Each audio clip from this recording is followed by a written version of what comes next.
Okay, IDS 302. After a quick costume change where I took my hat off because it's getting warmer here, let's get into this bonus video. You're in the bonus uh, for the Suns start the playoff run today. Okay, so I'm actually still waiting for the Module 2 Video 1 to finish loading up. I thought I'd get started with this one. Let me jump right into it. Okay, this is about the research, about what we're doing in this class, right? That's all I'm going to stay on topic here. Um, Research, again, we talked about it. It's additive, of course, and it adds not new knowledge to the field of body of knowledge, and it can be done in many different ways. Typically, this is called methodologies. Common methodologies are qualitative, quantitative, and mixed of both of those two. So in qualitative research, the researcher is tasked with assigning particular qualities to the data, okay? So this is a term used when the data is, observational, phenomenological, where I'm going to stand on a corner of 5th and Mill Avenue, and I am going to take down and I'm going to categorize in a particular way what I'm observing here in terms of uh, uh, consumer behavior, walkers, who's out there. There's all kinds of different ways to data it. And then I'm going to go up and talk to people and I'm going to ask them, so what do you think about this business district down here? And they're going to go on and on and on. So it's not going to be, they're going to be open-ended questions involved, probably in a case where you're dealing with qualitative research with people, okay? Qualitative is just a way that the measurement is a little more ambiguous. The researcher is tasked with certain things to do to develop the research, to assign the quality. For example, a coding system where I code everybody who looks under 30 one way, I code everybody a different way. There's a coding system that research gets to decide on, okay, that will help to line up the data in a particular way. They have to code it. To do this, they also develop things called a validity horizon and a meaning field.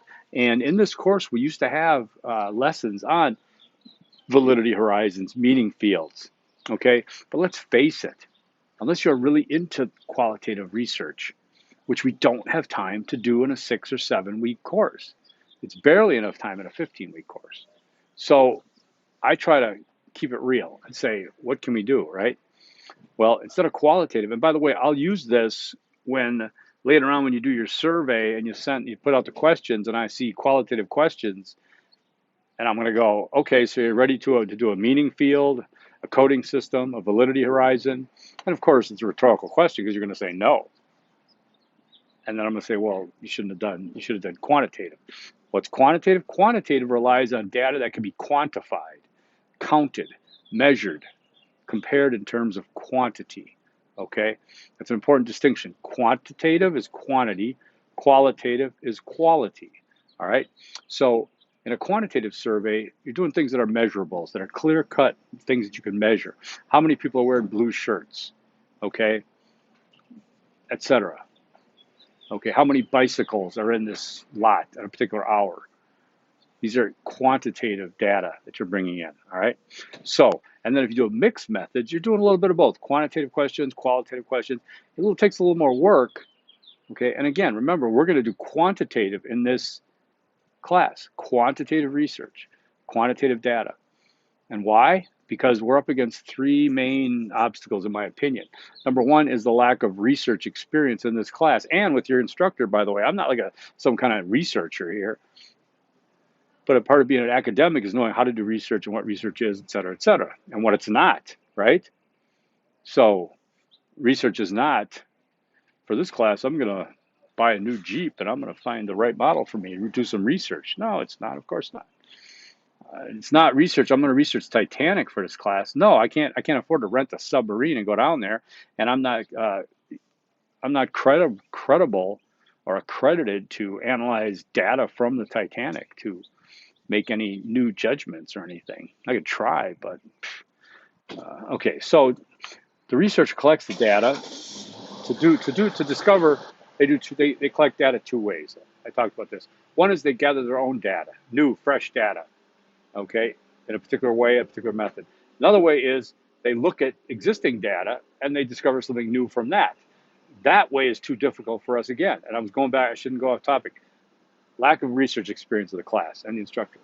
Number two, interdisciplinary class. So many of you have different concentrations, different types of ways to do it, right? So I can't make one simple project for everyone because I want you to do things you are interested in. Because back in the last video, remember, I said, hey, I'm doing research on breathing because I like to breathe. Well, of course you do. Who doesn't like to breathe in this world, right? So that's inherent. You want to do your research probably on your interests because they're your interests, right? You're not being punished. Okay. Somebody may be doing research on reading music. I'll be like, no, stop. It's not that I hate it. It's just that it's way out of my league. My brain doesn't work that way. So the researcher is going to do the research to add to the body of knowledge in their field. Now, gathering the data is one thing, interpreting it, but a researcher also has to go through this methodology, which requires them to. I'm going to go back and forth. Let's just say this: at the end of research, in an academic sense, the serious researcher will need to present their research to a peer review. And a peer review can be done through academic journals. There's the Academic Journal of Engineering, a journal of, journal, and these are journals that are no advertising, they're unbiased, they're run by the associations. I belong to the Association of Interdisciplinary Studies. There is a journal that comes out. They will do a peer review on people presenting work to that. I'm presenting work to the journal, a paper, or it could be a conference. You're presenting work at a conference. You want to present it to your peers at the conference, but it will go through a review by peers that are running the conference to see if it's valid. Okay. As I talked about a couple of videos ago, there was some research study that was presented saying masks don't help. They can make it worse. Well, they make it worse for you, breathing like that. It never got through peer review. It squirted through into media and people ran with it, fake news, whatever. But that research is being retracted now. There's being damage done by it, so it had to be retracted. Okay, so peer-reviewed research, we're going to get into that, especially in step 3. Peer-reviewed, okay? Peer-reviewed research does not come from Forbes, Inc. It does not come from Wikipedia. It does not come from Encyclopedia. It does not come from Cron.com. Cron.com is a newspaper in Houston Chronicle. I have no idea why some of my students used to use it, and they weren't from Houston. I love the Chronicle. I mean, I've been to Houston a couple of times. I think Houston Chronicle is a great paper. But you can't just use these as sources because they're not peer-reviewed. Now, they may feature peer-review sources. If I go on MSN.com and look and browse around, I'm going to see articles like I talked to you about Nat Geo and things like that I can send you that are based from peer-reviewed research, right? So remember that. That's a significant difference. In fact, I'm going to use Easter egg number 1, and I'm going to say Easter egg number 1 should be peer-reviewed research. Now, I'm just going to say peer-reviewed research. So it's peer, P-E-E-R, hyphen, reviewed research. Just do that. But know what it means when we say it, right? It means that the researcher, at the end of the day, presents his research, his or her research, to be peer-reviewed, to give it some authenticity. Now, going back again, before that peer review takes place, there are certain steps that a researcher takes, certain organization of their research. This could be the research design, okay? There's a design in terms of how you collect the data, but there's a design on the paper itself, on the research paper that you write. I mean, and that will include the things that we talk about in format, if it comes to a table of contents, comes to a title, comes to the introduction to research. So there's a particular process that it goes through, purpose of the study, limitations of the study, okay? And then there's many times they'll use a literature review of previous peer-reviewed work. So essentially, research is building on previous research.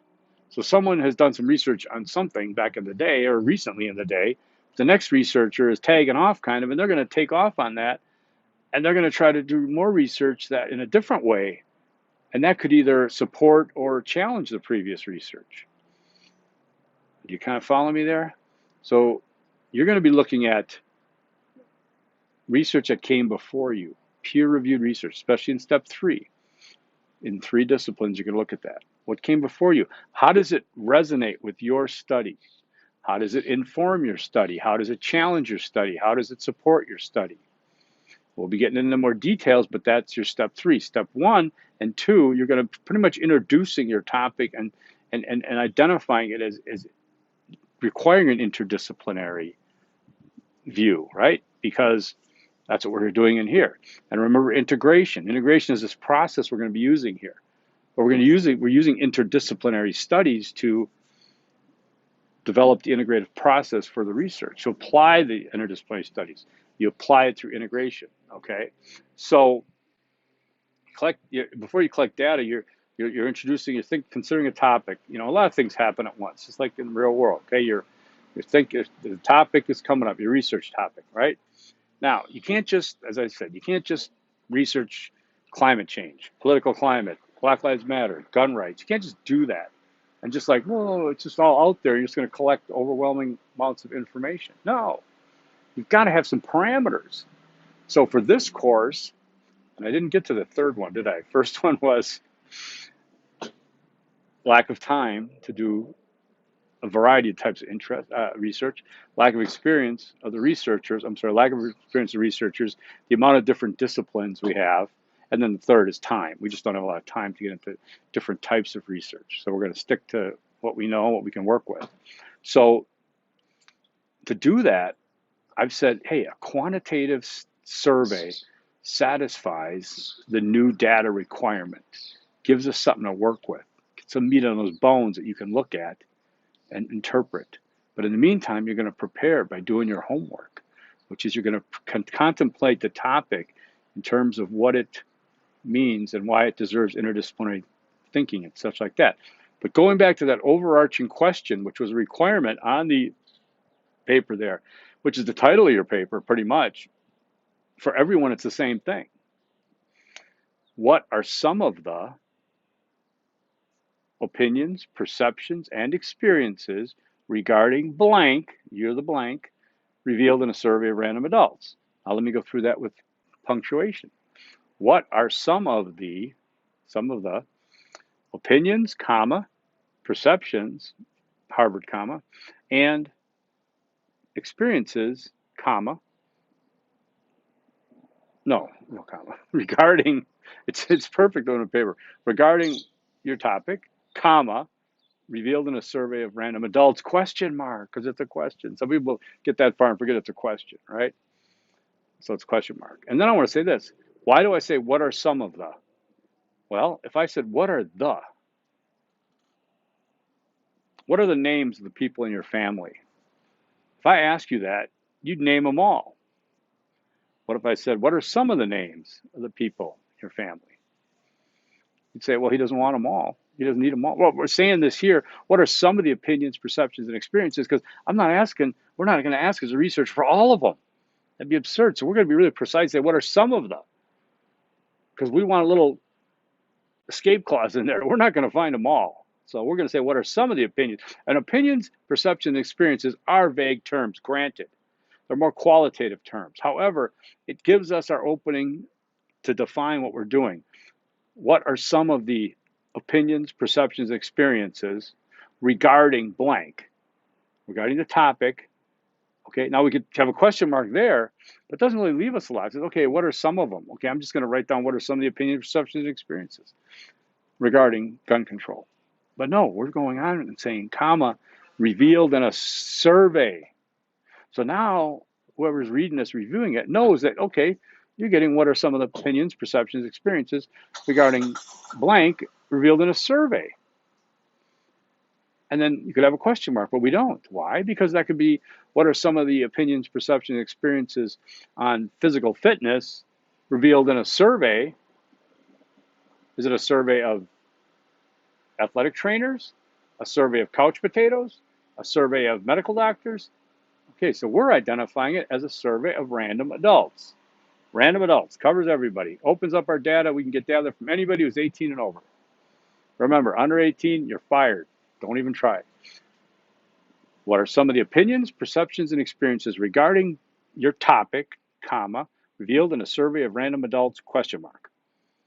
It's the overarching question. It defines the parameters of what we're doing. So instead of saying, what are the factors of climate change, or what is climate change, or I'm going to research climate change, which is so wide you couldn't bring it in. How do you add knowledge to that? You can't. But if you say, what are some of the opinions, perceptions, and experiences regarding climate change revealed in a survey of random adults, now you got something. You got some parameters. You're going to gather data about what random people think about climate change, and you're going to interpret that data. Now you're going to get into, know that question, but you're going to say, what's the purpose of the study? Why? Why? Okay. Purpose of the study, and for example, in terms of anything like climate change or whatever, the purpose is, and like you could say for anyone, is to gather information, gather data on what random adults are thinking, to acquire a unique snapshot of anonymous random adults and get some ideas about what people are thinking about climate change. Are they taking it seriously? Do they think they're just only one person, there's nothing they can do about it? Do they have concerns for themselves, their children, grandchildren? That's the purpose of the study. And the significance of the study then, what's the significance? What do we care what people think? Well, we can find out if climate change is a PR problem. We know the science is out there. We know the deniers are out there. And we know there's believers or adherents to both of those sides. So the significance of a study like that is it gives us more information, however small of an eyedropper in the ocean of information, about the challenges that we face as a society or a civilization in climate change. What does it mean to us in our lives? I mean, the significance then, and we're not going to overblow it. There's no hyperbole in research, by the way. Okay? So I'm not going to resolve climate change in this course. I always said, if somebody can cure cancer in this class, you're getting an A from me, and I'm nominating you for a, Nobel Prize. But let's keep it real. As much as I wish something like that happened, it's crawling research. Research in a crawling stage before you get to upright position and go on and on, advanced. So it's very doable, all right? So research then, as you're going through this organization of the data, the formatting of the paper, the methodology and the design, you're establishing credibility. You've looked at the previous research. What came before you then? You're supporting your claims. Okay, so Easter egg number 2, let's just call it the quantitative survey. These are just concepts I want you to remember as you go through this of what we're doing.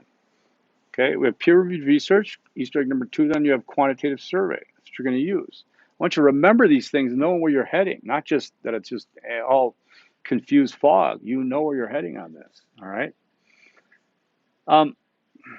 So then let's talk about why I'm doing it this way. It can be done, research can be presented 100 different ways. I don't know, maybe more. We're going to do it this way because it's an established, legitimate way. Now, when I say established, it doesn't mean like established from 1910. I mean, it just means that this guy put together a pretty nice Tanner's 5 steps, and they go with Repko has a process, Klein has a process, Tanner has a process. I chose Tanner because he's got a textbook here that I can use. I used Repko's before, and it's a doable. It's 5 steps that we can adjust to our requirements for research here. Okay, for integration, right? And so we're using this one. We're using this one. This isn't the only way research is done by far. This is one way it's done, but it's a way that can be communicated and presented legitimately as fulfilling the obligations and requirements of research. Now, how does this integrative research differ from anything else, from multidisciplinary, even from singular, just disciplinary? Well, of course it's integration. The integration is different. This multidisciplinary is the same as integrative research, except we integrate. That's a difference. Multidisciplinary is looking at something or involves more than one discipline, right? More than one, 2 or more. So if you wanted to, like I said, research business and communication and did 2 separate sections for everything, and that would be it, great. If you want to do business and communication with integration, then you're going to do some other fancy footwork as we move along, especially in step 4, to show the integrative aspect. There's a difference there, all right? And how it looks is what we're going to get to in step 4. Now, you're going to use 3 disciplines, and I explain why. Because just doing 2 back and forth, back and forth, back and forth, back and forth, 4 would be like this one, this one, this one, this one, this one, this one, this one, this one, this one. You know, you have too many combinations. 3, perfect. You got 1 and 2, you got 1 and 3, and you got 2 and 3. You got 3 different ways that things can be looked at: conflicts, common areas. It's a good way. So you're going to have to choose 3. You don't have to choose more than 3. Now, when you do step 2, I think especially, you can open it up in step 2. Let's look at the steps again, all right? And again, I want you to look at the samples, but let's look at the steps and how we're going to do them, okay? So step 1, we're going to define a complex issue or problem, be specific, provide background information concerning the issue problem. I'd like you to use 4 supporting work in text citations and your works cited for step 1 and 2, 4 each. Can they be the same 4? It might not show academic rigor. Can you mix and match? Yes, if it's appropriate. But if you're going to write in step 4, define a complex issue or problem, and you're using specific background information concerning the issue problem, you can't just tell me that, you know, climate change has caused the world's temperature to raise 5 degrees on average. Well, who says so? You do? You don't get the credit. No research can do that. They always show supporting documentation, whether that means the, you know, U.S. Geological Report or something like that. Fine. You know, I decided in this class not to be as hardcore on your sources for steps 1 and 2. I will, starting in step 3, I'm going to hammer on the peer reviewed. Must be peer reviewed. Must get them from academic journals. It's where I recommend you get them all from. But step 1 and 2, if you want to do something different, each topic is different. Okay, there are some topics like climate change that probably has a lot of research behind it. A lot of research. There's some topics like Black Lives Matter that are so recent they don't have as much. They have more qualitative analysis. Okay, but you got to be careful. You can't just, you know, cite a, you know, article in the Washington Examiner, and you're going to be tested on that. You're going to be, you know, you can have, all researchers have bias. Okay, we all have bias. We all have, it's inherent in us. When we do the research, we got to do our best to push the bias aside and be open-minded into addressing legitimate aspects of the issue and problem. Recognizing there are people that say climate change is a hoax, that say Black Lives Matter is a terrorist organization. There's going to be people that say all these things, believe these. You might be one of them. That's fine, whatever. I'm not judging you, but I'm saying you got to be open-minded to look. Well, yeah, I am judging you if you're saying Black Lives Matter is a terrorist organization. You shouldn't be saying that, okay? I take that back. Okay, so, but data, this is where we use science and research to do this, okay? That's step 1. Step 2, justify an interdisciplinary approach. What meaningful questions can you ask about the problem? How are those questions interdisciplinary? What makes them meaningful? Look at the samples.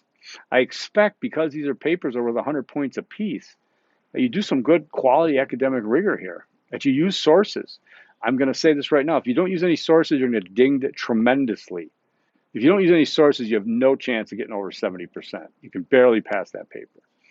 Because none of us in this course, including me, has enough credibility in any academic area that we can stand alone in our opinions, perceptions of a topic. We have to back it up with what the experts say, okay? We have to know who those experts are in our fields. Okay, so I had some things whizzing through my head here that I'm totally forgetting about now. Doggone it. But look at the samples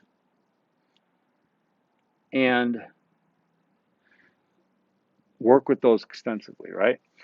Step 3, locate multiple sources of relevant disciplinary knowledge, information, and perspectives that will address the issue and problem. That's where we're going to do an annotated bibliography. That's where your 3 disciplines, you need to get 5 separate articles from journals for each one of your disciplines, each of 3. Now, I want to be really clear. I've noticed in the past, some people slip and they think of the journal as the article. A journal is not an article. A journal has a lot of articles in them. It's like the old-fashioned magazines we used to get, okay? Magazines had, or had things have chapters. I mean, articles. The magazine isn't the article. It's not the peer-reviewed article. The article in the journal is, okay? And that's just something that some people slip on now and then. And so that's where you're going to look at what came before you. And then in step 4, you're going to critically analyze the common disciplinary insights, conflicts, and patterns and connections. So you're going to look at what you just went through with those disciplines, and now you're going to analyze how they conflict, how they connect. This is where we get to the integration, right? Because again, if you take business and music, how do they conflict? Well, one is more or less an art, expression of whatever art, and one is, business. It is, how you define business, you guys know this, all right? But you could connect music with business because music has a business side to it, right? It conflicts on an artistic side, but it connects on a business side, on a capitalist, consumer, profit type, product type of way, right? So there's differences, there's connections, and there's conflicts. This is where we find out how these things integrate and how they don't integrate, right? Okay. In step 5, you're going to create and discuss an integrated framework. Oh, sorry, there's my yawn. It provides, well, you read this. Okay. So that step, we're going to put it together. But first, somewhere in between 3, 4, and 5, you're going to do this survey. You're going to gather the data behind the scenes. This is where it's hard because we don't have the time. But we do have time to do a quantitative survey. I'll be explaining that to you in another video. I'll demonstrate how to make one. I can look at yours. Many people have to tweak them, and that's fine. Many people don't. That's fine too. And that'll be your data. And that's pretty exciting when you look at the sample paper. I mean, I can just feel the excitement some students have, and they've told me afterwards too about analyzing this data. It's like their data. I got this data. I'm the researcher. This is my data. This is what it shows. It's a unique snapshot, one of a kind. Okay, and now it's your job in step 5 to analyze the questions, interpret what they're saying to us, put it all together. What did this survey tell you? Look at it from an integrative, holistic manner now. How to either analyze the issue, the problem, resolve the issue problem, bring about some solutions. What could be done? Okay. This is the excitement part. This is what takes us through the entire research plan. Oh my God, he's going on a half hour. All right, that's why they call it a bonus video. So that's kind of what we're doing. And I want you to pay attention to the survey, to the samples so close. That's the best thing. Like I said, better than a rubric. That should do it. I am going to go with Easter egg number 3 in the bonus video is, let's just say, use the samples as a guide. Use the samples as a guide. Okay, that'll do it for me. Busy Sunday, but anyways, you guys have a good one. Okay, forks, peace.